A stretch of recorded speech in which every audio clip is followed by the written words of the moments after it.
ሰላም እንዴት ናችሁ? ሰላም ጎሳይ ነኝ በሰላም ጎሳይ የዩቲዩብ ቻናል። ይሄ ዩቲዩብ ቻናል ስለ እግር ኳስ የምንወያይበት ነው። እግር ኳሳዊ ጉዳዮችን የምንዳስስበት ነው። ሪያል ማድሪድን ርዕስ እናደርጋለን ዛሬ። ከዛ በፊት ግን ይሄንን ቻናል ሰብስክራይብ፣ ላይክ እና ሼር እንድታደርጉ በትህትና ጠይቃችኋለሁ። አስቀድሜ አመሰግናለሁ። ሪያል ማድሪድ እንግዲህ አዲስ አሰልጣኝ ተቀብሏል። በሻቪ አሎንሶ ስር የመጀመሪያ ትሬኒንግ ሴሽንም ሰርቷል። እንግዲህ በልምምዱ ደግሞ የታዩ ዋና ዋና ነገሮች አሉና እነሱ ምን ምንድን ናቸው የሚለውን ነገር በዝርዝር ለማየት እንሞክራለን። የሎስ ብላንኮስ አዲሱ አሰልጣኝ በሪያል ማድሪድ የልምምድ ሜዳ ባልዴባስ 10 ሰዓታትን አሳልፏል። ከስታፍና ተጫዋቾች ጋር በስራ ላይ ሆኖ ነው ይሄንን ያደረገው። ሰኞ ዕለት ነበር ይሄ የሆነው። ሻቪ አሎንሶ እንግዲህ የመጀመሪያ ትሬኒንግ ሴሽኑን አድርጓል በሪያል ማድሪድ አሰልጣኝነት ማለት ነው። በእርግጥ በተጫዋችነት ከዚህ በፊት እዛ ቡድን ውስጥ ነበረ። ይህንን ሀያልና ገናና ክለብ ወደ ቀደመ ክብሩ ለመመለስ ኃላፊነትን ተረክበዋል ሻቪ አሎንሶ። ሪያል ማድሪድ እንግዲህ ካርሎ አንቸሎቲን አሰናብቶ ይህንን ወጣት አሰልጣኝ ተቀብሏል። ወደ ስፔንም መልሷል። እንግዲህ የቀድሞ የባየር ሌቨርኩዝን አሰልጣኝ በተጫዋችነት ከሪያል ማድሪድ ጋር 6 ዋንጫዎችን አሸንፏል። አሁን በአሰልጣኝነት ሪያል ማድሪድን በስፔን እንዲሁ ደግሞ በአውሮፓ መድረክ ወደ ቀደመ ሀያልነቱ፣ ወደ ቀደመ ክብሩ፣ ወደ ቀደመ አሸናፊነቱ ለመመለስ ትልቅ ኃላፊነት ነው የተሰጠው። እሱም ይሄንን ተቀብሏል። ቡድኑ በ2024-25 የውድድር ዘመን ያሳየው ፐርፎርማንስ ማድሪዳውያንን በጣም ቅር ያሰኘ ነበር። ያለ ዋንጫም ያጠናቀቀበት ነበር። አሎንሶ በይፋ ቡድኑን የተረከበው ጁን 1 ነበር። እናም ግን የመጀመሪያ ልምምዱን የሰራው ኃላፊነቱን ከተቀበለ ከ8 ቀናት በኋላ ብቻ ነው። አብዛኞቹ የቡድኑ የአሰልጣኙ ምርጥ ተጫዋቾች በጉዳት ወይም በብሔራዊ ቡድን ጨዋታዎች ግዳጅ ምክንያት በስብስቡ ውስጥ የሉም። እንደ ቪኒ ጁኒዮር፣ ኪሊያን ኤምባፔ፣ ጁድ ቤሊንጋም፣ ትሬንት አሌክሳንደር አርኖልድ እና ኦሬሊዮ ቻሜንን ጨምሮ እኚህን የመሳሰሉ ትልልቅ ተጫዋቾች በዚህ ቡድን ውስጥ የሉም። እንደዛም ቢሆን ግን በአዲሱ ቡድኑ በአሰልጣኝነት ማለት ነው ለስራ ዝግጁ ሆነው በባልዴባስ ተገኝቷል። በ2025 ፊፋ ክለብ ወርልድ ካፕም ጁን 18 የመጀመሪያ ጨዋታውን ያደርጋል ማለት ነው።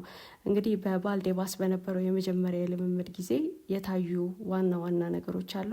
ከነዛ መካከል ምንድን ናቸው በልምምዱ የታዩ የሚሉትን በዝርዝር ለማየት እንሞክራለን። የሃይ ኢንቴንሲቲ ትሬኒንግ ነበር የሰራው። እንግዲህ በልምምዱ የትኩረት ማዕከል የነበረው ሃይ ኢንቴንሲቲ ነው። አሎንሶ ይህንን የመጀመሪያ ልምምዱን በአሰልጣኝነት ማለት ነው በቀላሉ አልተመለከተውም። የመጀመሪያ ልምምድ ነው ብሎ በባልዴባስ ከ10 ሰዓታት በላይ ያሳለፈው ስፔናዊ አዳዲሶቹን ተጫዋቾች ጋር በሙሉ ሜዳው ታይቷል። እሱም አብሯቸው ከተጫዋቾቹ ጋር በጠንካራ እንቅስቃሴዎችና ድሪሎችን አብሯቸው እየሰራ ነው የታየው። ከእንቅስቃሴው በፊት የልምምዱ ዋና ትኩረት የነበረው ፕሬሲንግ ነው። ፕሬሲንግ ትኩረት አድርጎ ነበር ልምምድ ማድረግ የፈለገው በሜዳው መሀል ወይም አማካይ ቦታ ላይ እና ደግሞ በአጠቃላይ ሙሉ በሙሉ በሜዳው ማለት ይቻላል። ይሄን የፕሬሲንግ ትሬኒንግ ትኩረት አድርጎ ሲያሰራቸው ቆይቷል። አሎንሶ ሪያል ማድሪድን ወደ አሸናፊነት ለመመለስም ከፈለገ ዋናው የትኩረት ነጥብ ፕሬሲንግ ነው የሚመስለው። በካርሎ አንቸሎቲ አሰልጣኝነት የመጨረሻ ጊዜያት አንዱና ትልቁ የቡድኑ ድክመት የነበረው ኳስን ከማጣት በኋላ ፕሬስ ለማድረግ ፍቃደኛ አለመሆን ነበር። እንግዲህ ፕሬሲንግ አንዱ ታክቲካል ስትራቴጂ ነው። ተጋጣሚ በኳስ ቁጥጥር ስር በሚሆን ጊዜ ወይም ኳስን በተቆጣጠረ ጊዜ በፍጥነት የተቀማኸውን ኳስ ለማሸነፍና የተጋጣሚን የወደፊት እርምጃ እድገት እንዳይኖረው ጫና ማሳደር ወይም መከላከል ነው። እናም የሪያል ማድሪድ ተጫዋቾች አብዛኞቹ ማለት ይቻላል የሜዳ ላይ ወርክ ሬታቸው ከሚጠበቀው በታች ነበር። ቪኒ ጁኒዮር እና ኪሊያን ኤምባፔን ጨምሮ ከሁሉም ወሳኝ ጨዋታዎች ወይም መርሃ ግብሮች ወይም ከተጠባቂ ጨዋታዎች በኋላ የሪያል ማድሪድ ውጤት መሸነፍ እየሆነም ተመልክተነው ነበረ። ተጫዋቾችም የሚያሳዩት እንዲሁ ደግሞ ስታቶችም የሚገልጹት ይሄንን ነበር። ሪያል ማድሪድ ሩጫ ላይ ምን ያህል ደካማ እንደነበረ ነው። ለዚህም በጣም ጉልህ ማሳያና ምሳሌ የሚሆነው ሪያል ማድሪድ በአርሰናል 3-0 የተሸነፈበት ጨዋታ ነው። በሩብ ፍጻሜው የመጀመሪያ ጨዋታ ኤምሬት ላይ ማድሪድ ከቨር ያደረገው በኪሎ ሜትር 101.2 ወይም 62.8 ማይልስ ነው። በንጽጽር አርሰናል 113.9 ኪሎ ሜትር ወይም 70.8 ማይልስ ነበረ። ሪያል ማድሪድ እንግዲህ ወደኋላ በመቅረት በጣም በርቀት ተጋጣሚው ለረጅም ደቂቃዎች ኳስ ፖሰስ እንዲያደርግ በፖዚሽን ውስጥ እንዲቆይ የሚፈቅድ ነበረ። አሎንሶ በመጀመሪያ ቀን ልምምዱ ወርክ ሬታቸውን ማሳደግ ላይ አተኩሮ ይሄንን ዋና ነጥቡ አድርጎ የመጀመሪያ ልምምዳቸው ላይ ሲያሰራቸው ቆይቷል። በዚሁ ልምምድ ላይ ከታዩ ሌሎች ዋና ዋና ነጥቦች መካከል የምናነሳው ደግሞ የዳኒ ካርቫል እና ኤደር ሚሊታኦ ወደ ልምምድ ተመልሶ ማየት ነው። እንግዲህ ይሄን ማየት በጣም የሚያበረታታ ነው። አንድም አብሯቸው ለሚሰሩ ወጣት ተጫዋቾች፣ ሌላው ደግሞ ወደ ቡድኑ በአሰልጣኝነት ለመጣው ሻቪ አሎንሶም ቢሆን ይሄ ትልቅ ብርታት የሚሰጥ ነው። በ2024-25 የውድድር ዘመን ሙሉ በሙሉ ማለት በሚቻል መልኩ በጉዳት ከሜዳ ርቀው የቆዩት ዳኒ ካርቫል እና ኤደር ሚሊታኦ በአሎንሶ የመጀመሪያ ልምምድ ጊዜ ሙሉ በሙሉ ተሳታፊ ነበሩ። ሁለቱም ተከላካዮች የኤሲኤል ጉዳት ያጋጠማቸው በተጠናቀቀው የውድድር ዘመን መጀመሪያ ነበር። አሁን በ2025 የፊፋ ክለብ ወርልድ ካፕ ለመሳተፍ ጠንካራ ጤናማና ዝግጁ ሆነው ታይተዋል። በዚህ የአሎንሶ የመጀመሪያ ትሬኒንግ ሴሽን ላይ የሁለቱ ወሳኝ ተከላካዮች መበለስ እንግዲህ ለአሎንሶ በጣም ጥሩ አጋጣሚ ነው። ሪያል ማድሪድ በዚህ የዝውውር መስኮት ዲን ሃውሰን እና ቲኤኤን አግኝቷል። ትሬንት አሌክሳንደር አርኖልድን በድጋሚ በላሊጋ እና በቻምፒየንስ ሊግ ቶፕ ሆኖ መጨረስም ከፈለገ አሁንም ዴፕስ ይፈልጋል። ይሄ ስብስብ በጣም ጥልቀት ይፈልጋል። በመሀልና ቀኝ ተከላካይ ቦታ ላይ አሎንሶ በሪያል ማድሪድ ምን አይነት ፎርሜሽን በተግባር ላይ ማዋል እንደሚፈልግ ወይም ለመጠቀም እንደሚፈልግ እስካሁን ግልጽ አይደለም። ምንም ይሁን ግን ካርቫል እና ሚሊታውን አጥብቆ እንደሚፈልግ ምንም ጥያቄ የለውም። ለስብስቡ ጥልቀትና ልምድ አስፈላጊ ነገሮች እንደሆኑ ግን ታይቷል። ዴቪድ አላባም በልምምዱ ታይቷል። ግን በክለቡ ወደፊት ስለመቆየቱ እሱም ክለቡም እርግጠኞች አይደሉም። ግን ለማንኛውም በዚህ ልምምድ ላይ ታይቷል። ሌላኛው በዚህ ልምምድ ላይ የታየው ነገር ሮድሪጎ ነው። ሮድሪጎ እንግዲህ በዚህ ልምምድ ቁርጠኛ ሆኖ ነው የታየው። መታየት ብቻ ሳይሆን ትሬኒንግ ላይ በጣም ጠንካራ ሆኖ ተሰላፊ ለመሆን ቁርጠኛ ሆኖም ታይቷል። በዚህ የዝውውር መስኮት እንግዲህ ስሙ ከተለያዩ ክለቦች ጋር ተያይዟል። በ2024-25 የውድድር ዘመን በጣም ደካማ ጊዜ ነበር ያሳልፈው። እንደምናስታውሰው በውድድር ዘመኑ ካደረጋቸው 22 የመጨረሻ ጨዋታዎች 1 ጎል ብቻ ነበር ያስቆጠረው። በጉዳት ጥቂት ጨዋታዎችን ሚስ ከማድረጉ በፊት ማለት ነው። አርሰናል እና ቼልሲ ተጫዋቹ ላይ ፍላጎት ነበራቸው። በጣም እንደውም በዝውውሩ በብዙ የተነሳው ከአርሰናል ጋር ነበር። ይሄ ተጫዋች ይሄ ብራዚላዊ ወደ ኤምሬት ይሄዳል የሚሉ ብዙ ጭምጭምታዎች ስንሰማ ቆይተናል። ግን ሮድሪጎ ለማንኛውም አሁን በሪያል ማድሪድ መቆየትን መርጧል። ቢያንስ እስካሁን ምንም የተፈጠረ ነገር ስለሌለ በዛው በሪያል ማድሪድ ቆይቶ ትሬኒንጉን እየሰራ ነው ያለው። የ24 ዓመቱ ብራዚላዊ በቫልዴባስ በጥሩ መንፈስ ነው ልምምዱን የሰራው። አሎንሶን ለማስደሰት ለማስገረምም ጥረት አድርጓል እና ልምምዱንም በሚገባ አጠናቋል ሙሉ በሙሉ።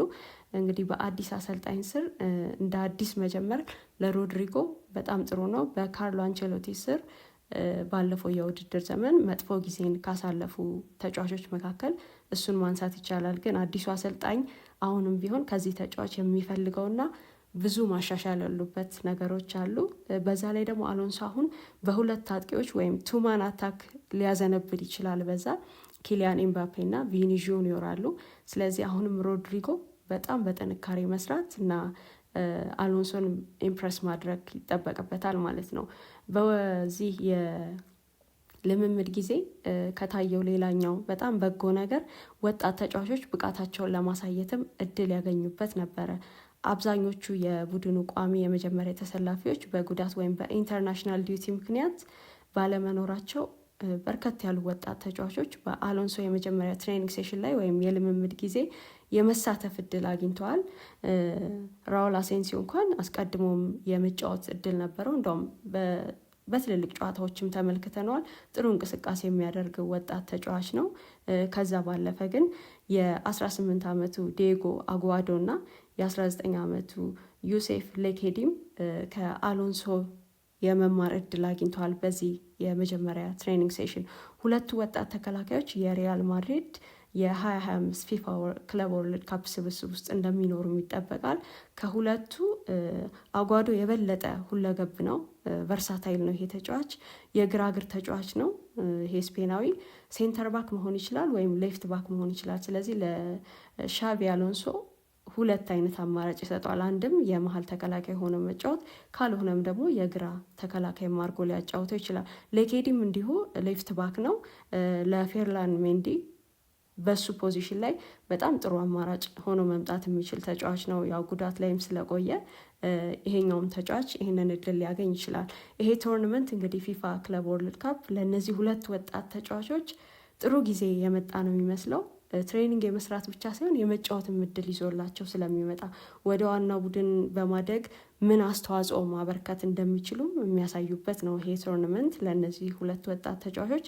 በተለይ ማድሪድ አልቫሮ